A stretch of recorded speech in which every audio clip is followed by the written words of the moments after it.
If I could get your attention. Welcome to the June meeting of the AIA East Tennessee chapter. I'm dealing a little with a head cold today, so excuse me if I get interrupted or choked up here, but just coming off the plane from the National Convention in Denver last week. It was a very exciting event, very invigorating. I hope to see more of you guys out there in the future. We'll go over some of the highlights of what happened at that event. But I wanted to start off this meeting again recognizing our sponsors. Again, we couldn't be in this room without them.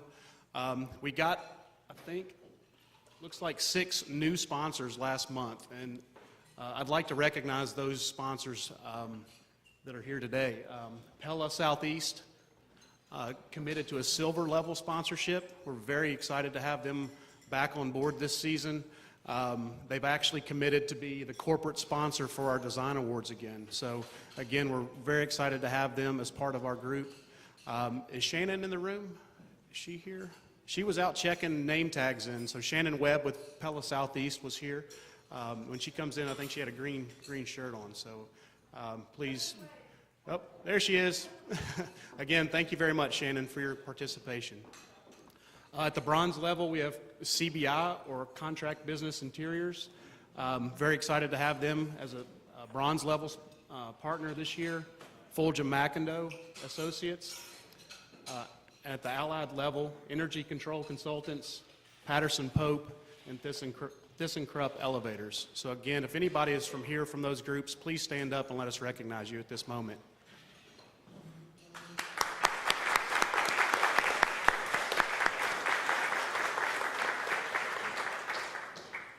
And as you can see on your table, the list has been updated. We're updating that every month for our new sponsors. So please take a look at the centerpiece on your table and please consider doing business with those that sponsor us.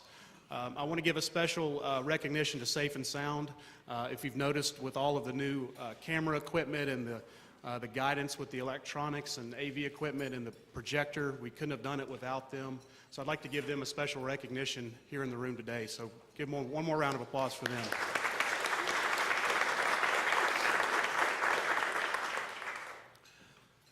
Moving on into announcements. Like I mentioned before, the AIA National Convention was last week in Denver, a very exciting event. And I really can't emphasize enough how these events have changed over the years. When I started to go to these conventions 10, 15 years ago, they are not the same event. So if you haven't gone to one, you really need to go reintroduce yourself to these national conventions. The product show is unbelievable. The speakers are amazing. You really leave that body of work there and just come back to your local chapter. And I just, again, feel very invigorated by attending. So I really encourage you guys to attend next year in Chicago. It's going to be a great city for architecture, obviously. Really going to be an exciting event up there, and they're already taking programs and applications for the next round of presentations. A few things that happened. East Tennessee was very well represented this year. The new Norris House received a 2013 AIA Committee on the Environment Top 10 Green Projects Award. So they were one of 10 being celebrated there within the convention floor. Every time I would walk by the panels, people were up there looking and really studying these projects, and it was really interesting to see the names and where each person was from in recognition of what we had done here in our East Tennessee chapter. And again, Tricia Stuth, AIA, and Robert French led that effort with University of Tennessee College of Architecture and Design. Also receiving an award was Oddfellows Cemetery and Pottersfield Rehabilitation Project. This project was led by Catherine Ambrosiak, AIA, faculty at University of Tennessee College of Architecture and Design. And again, they received this award as one of 10 recognized projects nationally. Again, a very high honor for this project over in East Knoxville, right across from Eastport, the residences at Eastport. So where a lot of new work is happening, so it's great to have them recognized as well. One of our own got his F, so we're very happy that Ted Shelton received his introduction to the College of Fellows.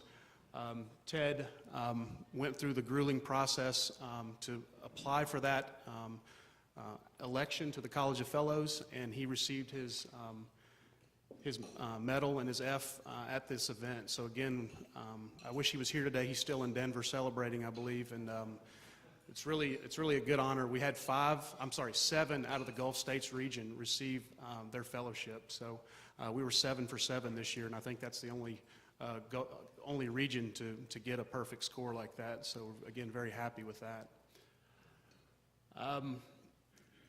The Gulf States Awards, as you know, are presented at the National Convention in a separate presentation and award ceremony. 2 awards were given to East Tennessee from the 16 overall winners, and 120 entries were received.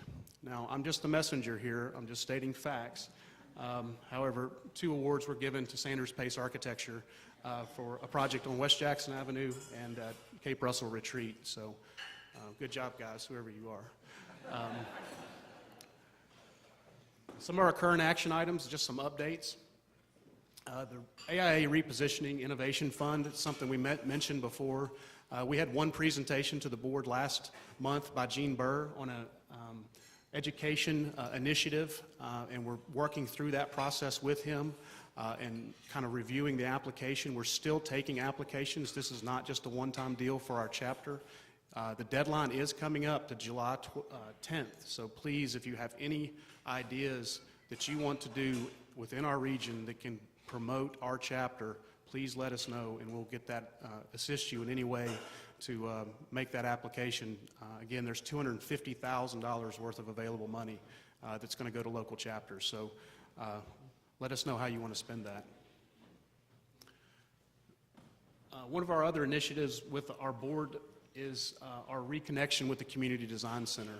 We've met 2 to 3 times in the past 2 to 3 months. And one of the things that came out of those meetings was the lack of volunteers, actually the lack of the list for volunteers. I believe we had about 30 people, AIA members. I'd like to get a show of hands who's actually a volunteer or a willing volunteer to serve with the Community Design Center. Could I get a show of hands? So, pretty small group. Well, we'd like to, I know that Pat has sent out the application for that reconnection with the Community Design Center. So please look at that application. Please put your name in the hat if you would like to be considered for projects. It's something we're working very hard with them on at this moment. So we're trying to get our volunteer list up to get qualified people to work on those projects. So, yeah. The City of Knoxville contract language. I'm not going to touch much on this today because David Draper is going to do that here in a few minutes, who is our speaker today. So please stay awake for that after I get done with my announcements. The website. Hear that? The pin dropped. It's actually up. It's live. We've finally done it. It's certainly a work in process and progress. We still are getting great feedback from our members, so please email Pat with any suggestions. She'll forward those on to me. If you want to see something how the website can work to, again, help our members, please, again, let us know. The sponsors are very, very well supported on our website. Again, past design winners from the East Tennessee Chapter Awards Program are displayed the entire year as a scrolling banner. Our calendar is very easy to use, so please stay updated. You'll also find the videos that are of our monthly meetings. You're going to start to see those populated very soon on our YouTube page, so you'll find those links on our website. A little more interaction digitally and social media-wise. If everybody's got a smartphone here, go to American Institute of Architects East Tennessee Chapter and give us a thumbs up, like us. It's how we're communicating with our members these days. I did a lot of updates at the AIA National Convention, and I was actually amazed by who I was seeing that was looking at our information, and it's less regional people than I would like to say. It's some very global and other Southeast region. So people are paying attention to it. So we hope that you guys will go to that site and like us and get linked in with us. We'll take a brief minute to let Gene Burr come to the stand to talk a little bit about the success of the AIA Treehouse competition that we mentioned last month.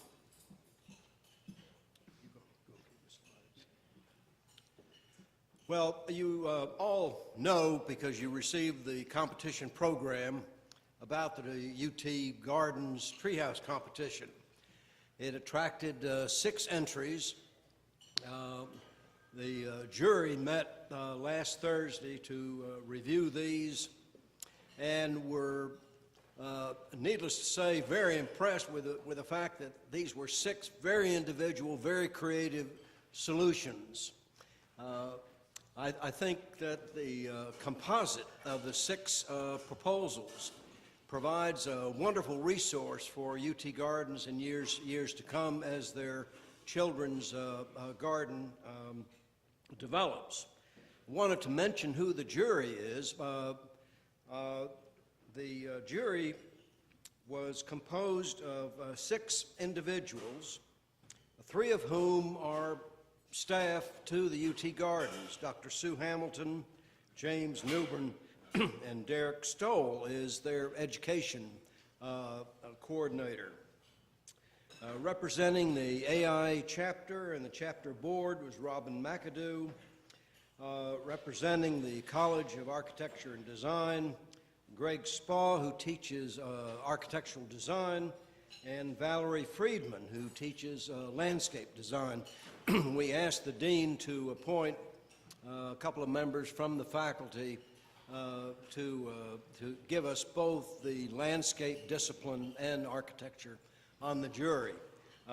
They were very impressed, and as you will be, and I hope you'll put on your calendars 5:30 on Thursday, July the 18th, at the UT Gardens, where you'll be able to see in detail all of the entries, hear the report from the jury. And actually the AIA chapter is going to be kind of a co-host for this. And this reception and exhibit is primarily for the architecture community.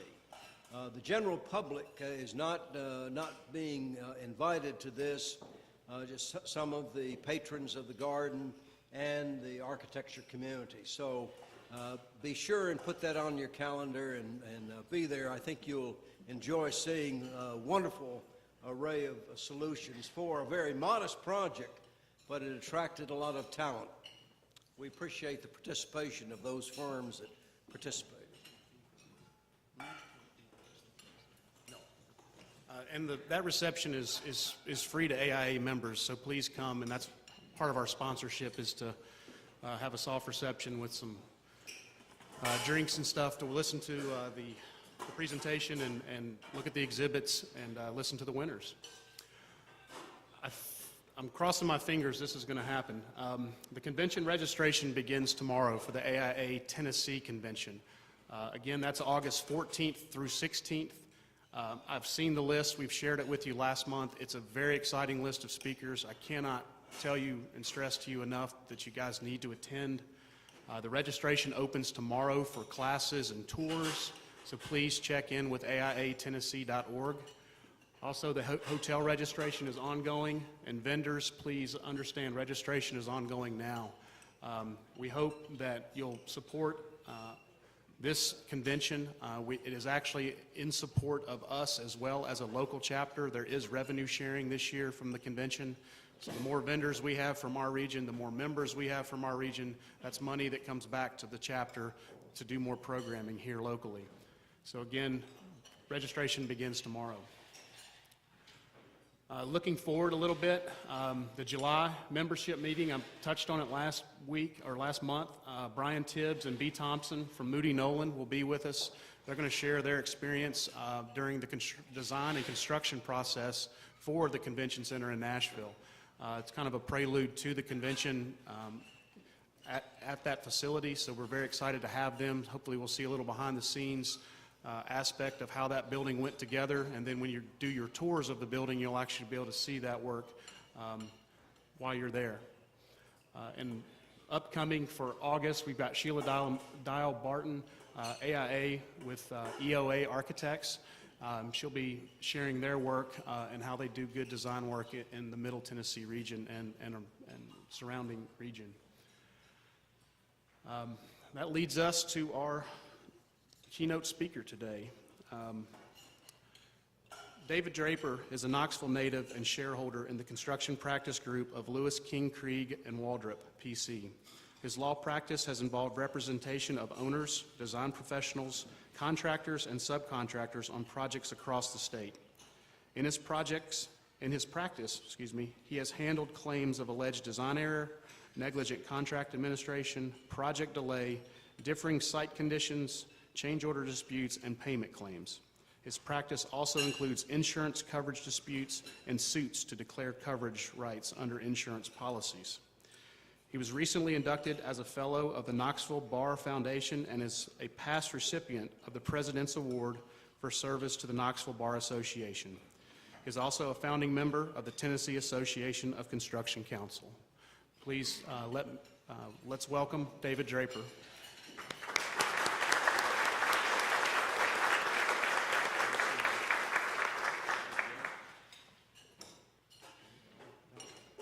Thanks, John. I'll put my papers down, then I'm going to walk around. I think I've spoken in here before, and I usually speak fairly loudly, so if you can hear me in the back, let me know. Raise your hand.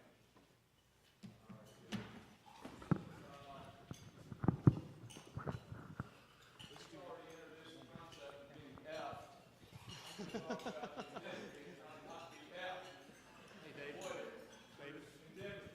Hey, David. We're recording this, so let's, we can use that. All right, I'm being recorded. I did want to recognize our elected officials that are in the room today. I think Dwayne Grieve is here with us with City Council. Thank you very much.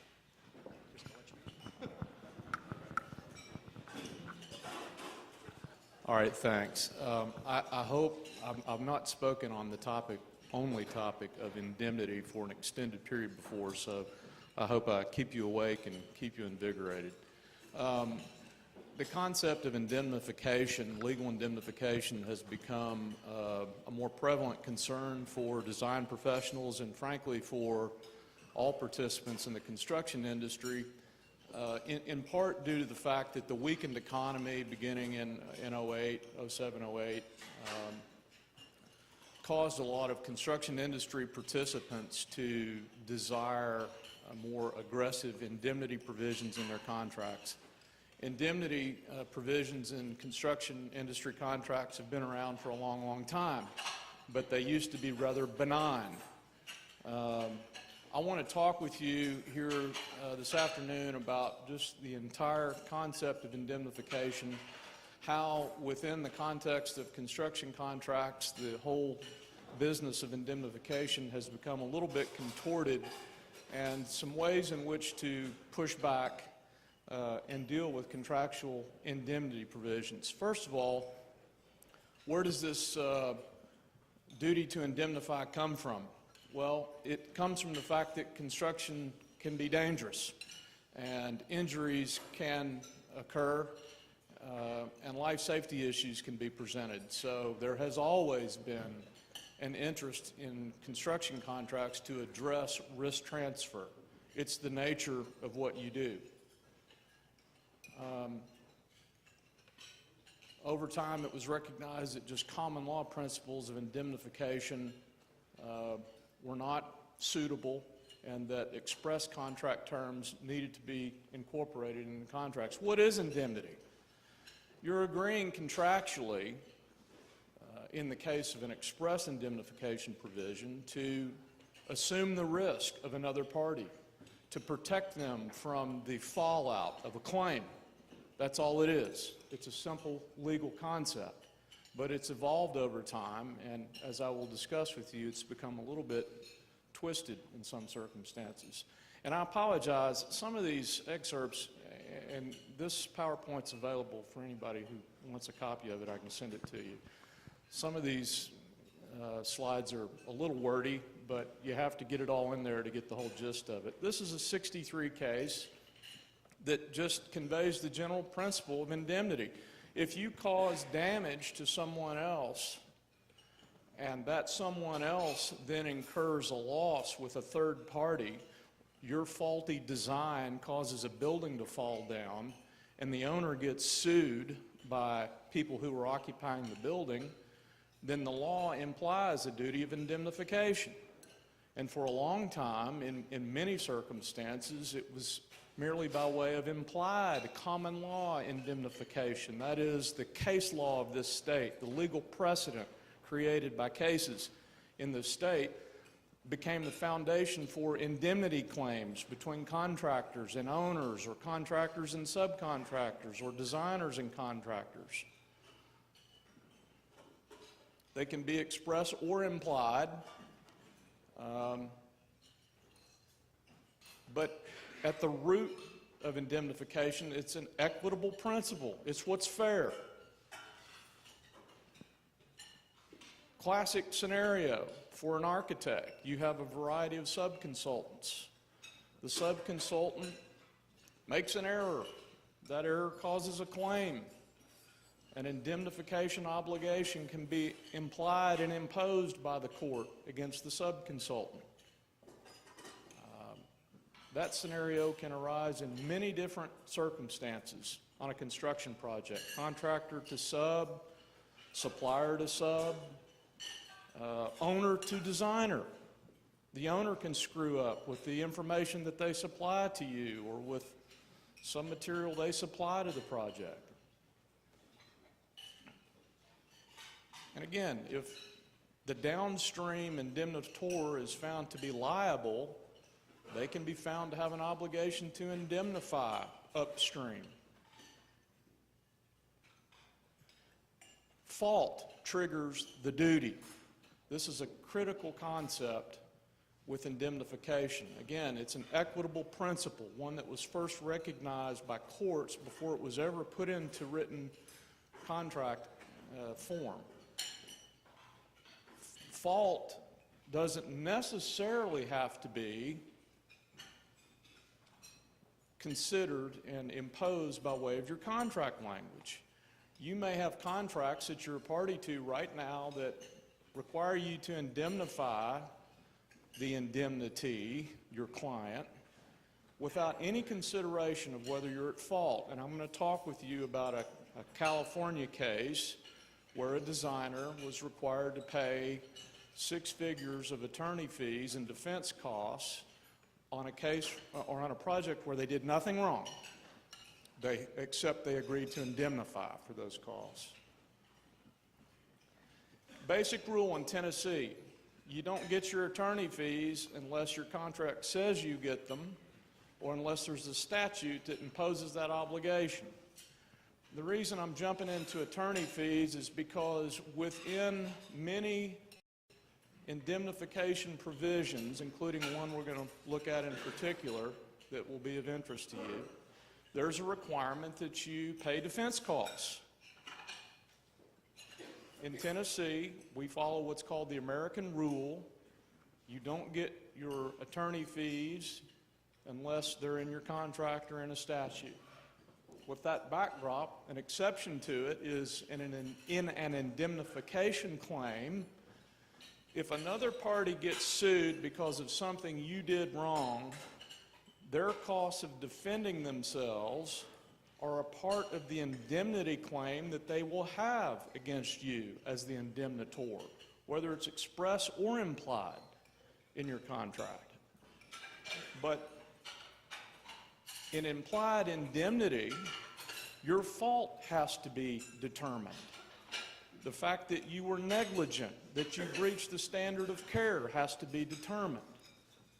That may not be the case in the contracts you sign if they say, we will indemnify and we will defend you for any claim that's brought, not for harm that you caused.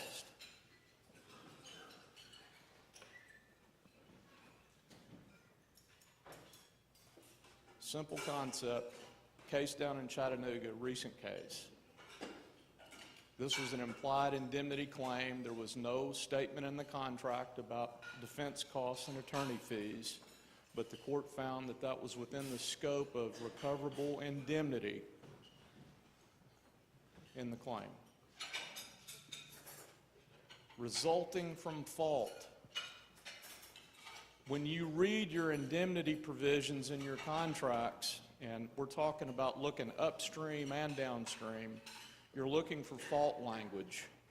It's critical because many owners, not so many as there used to be, would put indemnity provisions in your contracts that say nothing about fault. In effect, you had a strict liability to indemnify.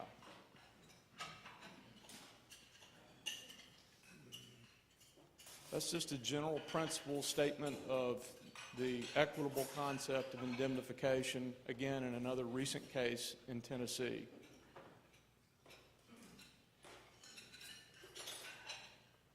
This case underscores what I've said now 5 times, and I'll probably say it 5 more times. The consideration when you're evaluating an indemnity provision and deciding whether to agree to it is whether your obligation to indemnify is tied to your having done something wrong. It's critical.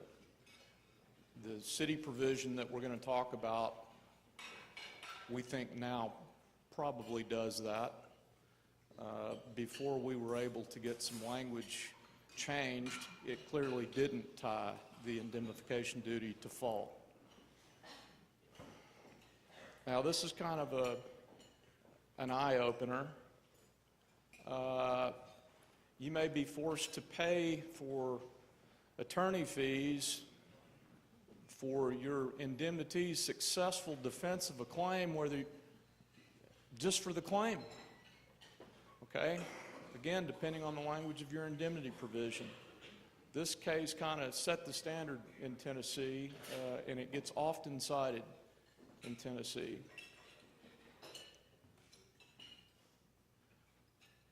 Indemnity provisions are construed very rigidly by courts. They're in derogation of common law, and the courts typically will seek to find the narrowest construction of an indemnity provision, except where the plaintiff may happen to be a governmental entity. And oftentimes you'll find that the courts construe indemnity provisions very broadly.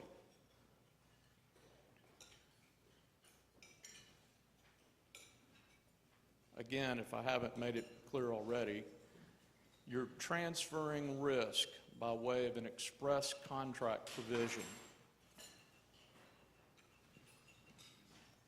What is important to focus on is whether the word defend appears in your indemnity provision, because that's a whole separate duty. What it imposes upon you is an obligation to hire a lawyer for the indemnity, and that can become very costly. What do we do in our firm? You know, our firm has been a sponsor of this organization for some time. We enjoy working with this organization, and many of you are our clients. We consistently counsel our clients to avoid any indemnity provision that imposes a defense obligation. The practical reality is, in some cases, your client may insist on a defense obligation. There's a way to manage that. You tie your defense obligation to your fault. You don't agree to defend a client under circumstances where you've done nothing wrong.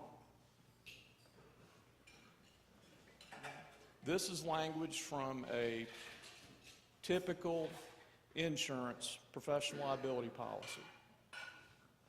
The policy does not apply to, and we shall not be liable for damages or claims, expenses resulting from any claim or circumstances made against you, and this is one of 3 subparts down the second paragraph, based upon or arising from liability you assumed under any contract. That's a critical contractual liability exclusion in your policy. And if you work with Don Friedman at Crow Friedman, you've been made very much aware of this provision in your professional liability policy, and it's critical to be aware of it. The same type of language appears in CGL policies, general liability policies. But what you have to understand is your professional liability policy insures against the risk that you breach the standard of care and that you're negligent, your tort liability. It does not insure against your contractual liability. As a practical matter, there will be few circumstances where you will be liable in contract but not in tort. In most instances, it's going to be whether you've done something wrong professionally in the rendering of your professional services that's at issue in a dispute. But agreeing to defend your client where there need not be any finding of fault creates a contractual liability for which there would be no insurance coverage. And that is a scenario that has caught the attention of your industry. And again, I'm going to discuss a case in California where things went terribly wrong. Fortunately, California is unique in that they have a unique indemnity statute, but I want to kind of share that story with you and open your eyes to the practical effect of this issue if it's not managed properly. All right, what should an indemnity provision look like? Here's a model provision. You're agreeing to indemnify and hold harmless the owner against all damages, liabilities, costs, including reasonable attorney fees and defense costs, but only to the extent caused by the designer's negligent performance. Critical terms, but only to the extent caused and negligent. We've wrestled with clients who did not want the word negligent in there. That's what your professional liability policy covers, instances of negligence. It's limited by, your obligation is limited by your degree of fault, at least ideally. We have wrestled with getting to the extent inserted into indemnification provisions. It's a critical qualifier, modifier. It's what injects into the equation the concept of comparative fault, where you only bear an obligation to the extent you've caused a loss. Now, this is similar language, but you'll note that this is the owner agreeing to indemnify you. In a perfect world, you have mutual indemnification obligations with your client. If they cause you injury and cause you to get sued, then they ought to be indemnifying you, and in the same manner and to the same extent. With governmental entities, don't expect them to agree to indemnify you. They cannot by law. So don't be demanding that of a governmental client. They'll just say, we're not going to do it. If they say they're going to do it, you may think you've hit pay dirt, but it won't be enforceable in any court. Private clients insist upon mutual indemnity. What does the B-103 contract for a complex project provide? A little different. Shall indemnify and hold harmless the owner, but only to the extent they are caused by the negligent acts or omissions of the architect. And then the last qualifier, the architect's duty to indemnify the owner under this provision shall be limited to the available proceeds of insurance coverage. Great. You've capped your liability. That's a limitation of liability. That'd be fantastic if you could get your clients to agree to that. Many won't. They'll just say, look, you're going to indemnify us to the full extent allowed by law. No caps. But you ought to try. And again, I apologize for some of the wordiness of this, but a city near here This is the current version of an indemnification provision, which many of you have seen and are familiar with. Defend. That word didn't appear in the AIA or in the model provision. So now you've got an obligation to indemnify, to pay their damages, including their reasonable attorney fees, their cost of defense, and also to hire them a lawyer, potentially, if they tender the defense to you. You've got not just negligent acts, but your intentional acts. And I'm currently in discussion with the city over their inclusion of intentional acts. I don't think that's what they mean. What they mean is intentional injury. The simple fact of the matter is the city was caught up in a bad lawsuit over a project here in town. There were defense costs incurred. They made a demand for indemnity. They didn't bring the demand timely. The indemnity claim was avoided because of that, but it caused the city to go back and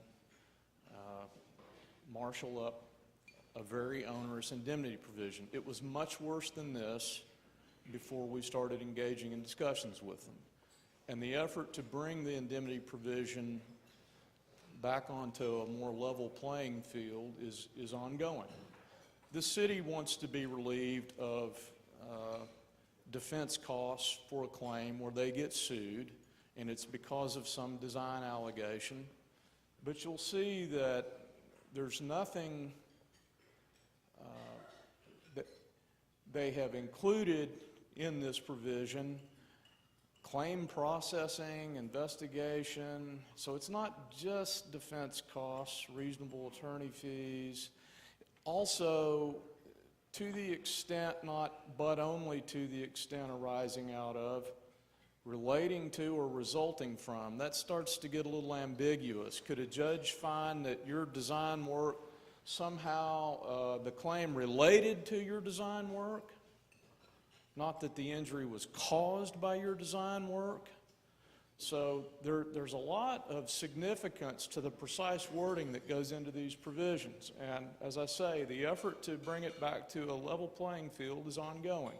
And I think we're making some progress. I applaud the City Law Department to having open ears and to recognizing the concerns of your industry. And it's not just the architects, it's engineers and other professionals who deal with the city.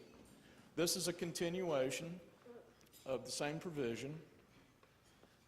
You'll note here that you have no duty where the injury is caused by the city's sole negligence. That's because there's a statute in this state that prohibits indemnification for an injury you solely cause.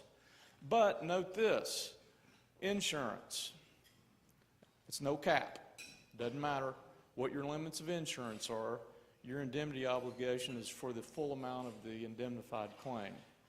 So the B103 shall be limited to insurance coverage. The city provision, insurance coverage, your limits, doesn't matter, we don't care. It seems a little silly, frankly.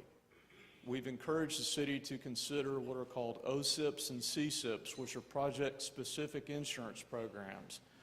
So far, that's kind of fallen on deaf ears because of the cost. Well, frankly, the cost is there regardless. If they perceive a risk, the risk ought to be insured.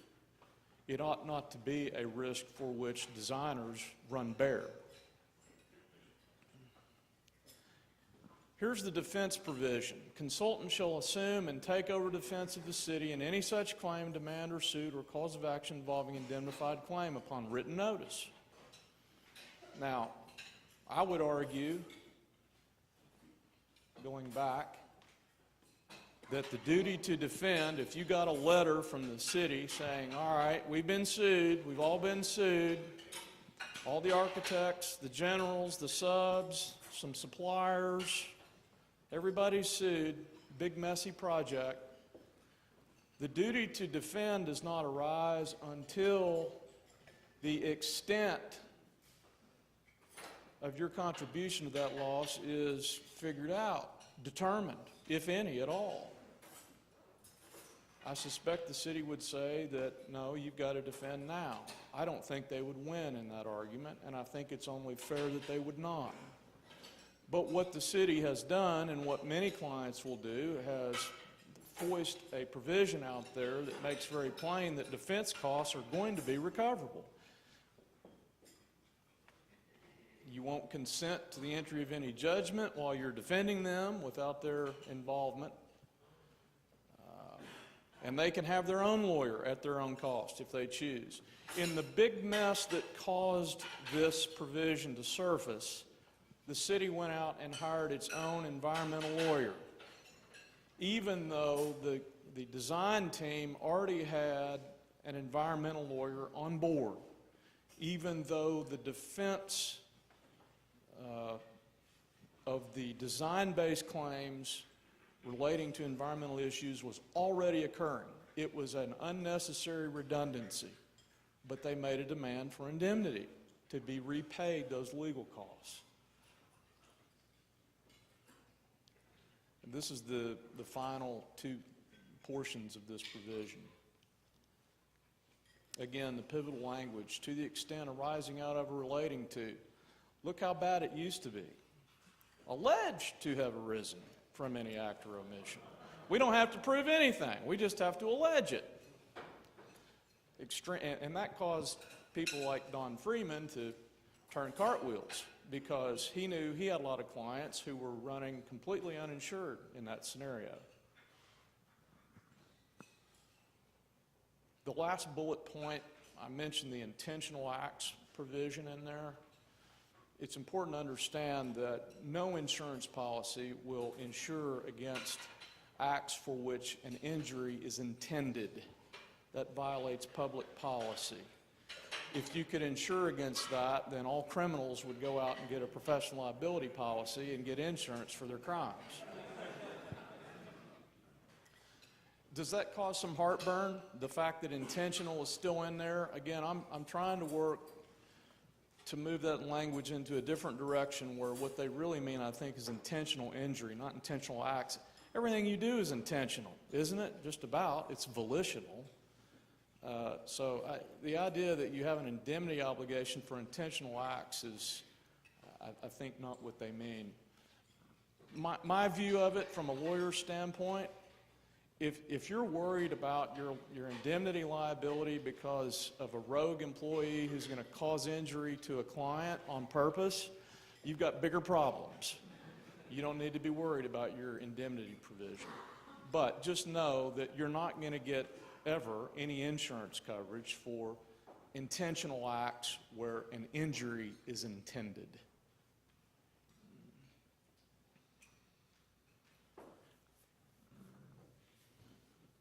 Okay, I've touched on this already. It's the determination of your fault that's pivotal. It's the fact that you've actually been determined to have done something wrong that's the operative element of indemnification. You don't have a duty, you shouldn't have a duty to defend the city against claims or any client for claims that are unrelated to your scope of work. But I guarantee you that there are contract provisions that have been shoved across the desk to you, which you've been asked to sign, which would impose that obligation, unless there's limiting language in the provision. So what happens in this scenario? If the city or any client gets sued and there are design claims mixed with other non-design-based claims, then that client needs to bring a third-party action against you. And those claims, those design-based claims, will be defended, and your professional liability policy will cover that. Okay? That's the way it should work. Not this process of hire me a lawyer upon demand. I'm going to skip that one, too wordy. I want to get on to this California case. California, as we all know, is actually a different nation with different laws. The interesting thing is many laws which get started there end up here. And so I want to share with you this California story. California has an indemnity statute Thank goodness we don't have it here. But what it provides is that in an indemnity provision in a contract, look, whether it says it or not, it embraces the cost of defense. So there you go. You're paying for the cost of your indemnity, your client, to defend itself, whether you like it or not. The person indemnifying is bound on request of that party to defend. So the minute they make a demand that you get involved in that lawsuit and defend them, you've got a duty, and you're in breach of the statute and your contract if you don't. Two cases that illustrate how this operates in California and how it could someday operate here. Hopefully not. We'll keep an eye on it. Indemnitor can be responsible for paying the indemnity's legal fees even if the indemnitor was determined to have done nothing wrong. This was a contractor-subcontractor case, project in California. Crawford was a developer, contracted with Weather Shield for windows. Weather Shield agreed in their contract to defend any suit or action brought against Crawford. Zing. Several years later, the homeowners, a group of homeowners, sued the developer, defective windows. Crawford incurred legal fees defending themselves and ultimately settled, but not with Weather Shield. Crawford sued Weather Shield to recover its indemnity, the judgment it paid out, but also its legal costs. The court ruled that even though Weather Shield was found not negligent, it still had an obligation to pay Crawford's legal fees. How would you like to have to pay $752,000 of legal fees for which you have no insurance coverage because you agreed to defend any claim brought against your client? That's what happened in Crawford. And it created a earth tremor in California that reached well beyond California. So here's a later case that involved a design professional. UDC Universal versus CH2M Hill, we've all heard of them. Hill was retained by UDC to provide engineering and planning on a project. The provision, consultant agrees at its own expense and upon written request by developer or owner of the subject property. That right there is important, because you're not just agreeing to indemnify and defend the developer, but whoever comes along behind them and owns it, to defend any suit.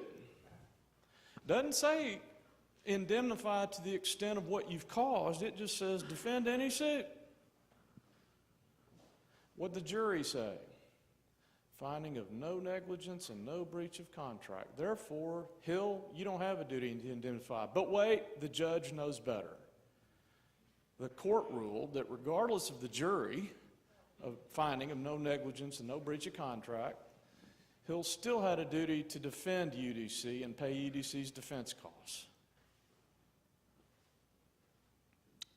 Boom. They had a shocking moment.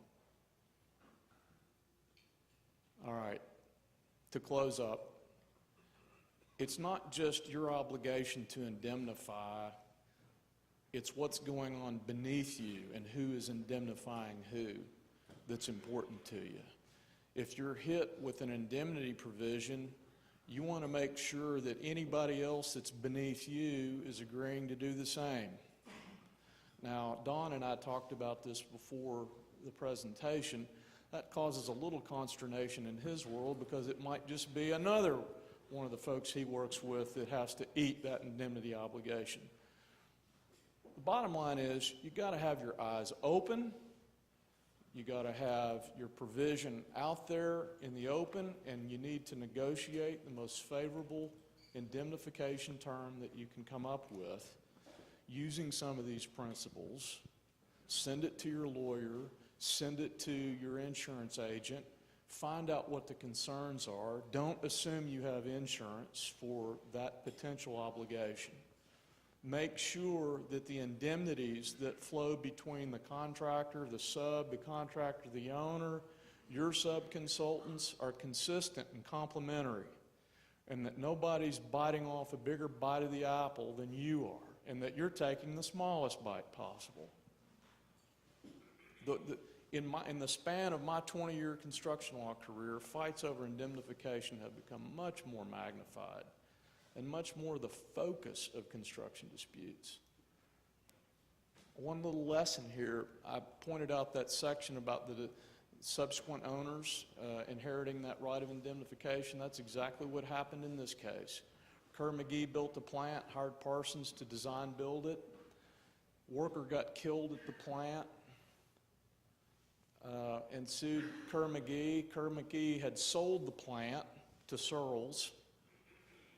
Kerr McGee tendered the defense to Searles and Parsons. Parsons declined. We're not going to do it. We don't owe you a defense. So at a cost of $800,000, Searles defended. Parsons refused. Jury awards $6.75. Searles sues Parsons for defense costs. If your contract permits your indemnity obligations to be assigned to someone else, you could find yourself having to pay indemnification, including potentially, according to what it says, attorney fees, to some party you've never dealt with. And in California, you could be doing it even though you did nothing wrong. The insurance industry and design professionals have reacted in California. Some similar things have happened in the state of Washington. There's been a pushback by the AIA in those states to enact legislation which makes indemnity without fault illegal. You know, it may be that if onerous indemnification provisions are the continued desire, particularly of municipalities, maybe legislation in this state is appropriate. I don't know. Right now, I don't view the current state of affairs to be unmanageable. I think you're much better off than where you were a couple of years ago. I think the city provision could be improved. It could be improved to reflect a more realistic paradigm of risk transfer between designers and clients. What's your fee on a project? What's that fee in relation to the potential risk? Is it worth it? Maybe not. Depends on the nature of the project and other considerations. There are other things you can do in your contract to manage risk, limitations of liability. That's not for today. We'll talk about that again at a later date. But that's the discussion on indemnity in chief. Within this presentation, I included the state of the law with regard to indemnification in every contiguous state in Tennessee, because I know a lot of you are licensed outside of Tennessee and do work outside of Tennessee. I'm not going to march through all that right now. I'm welcome to take questions, but if you want the PowerPoint, let me know. I'm happy to get it to you, or you can get it through John Sanders. Thank you.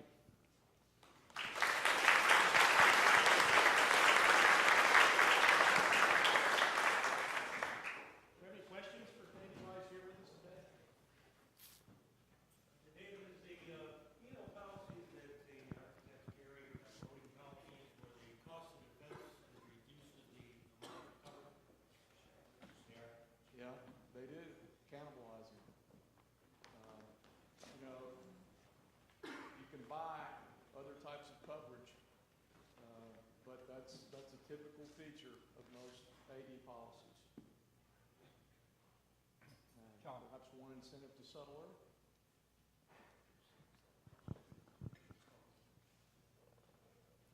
Anybody else? Free lawyer, free lawyer. Think of something.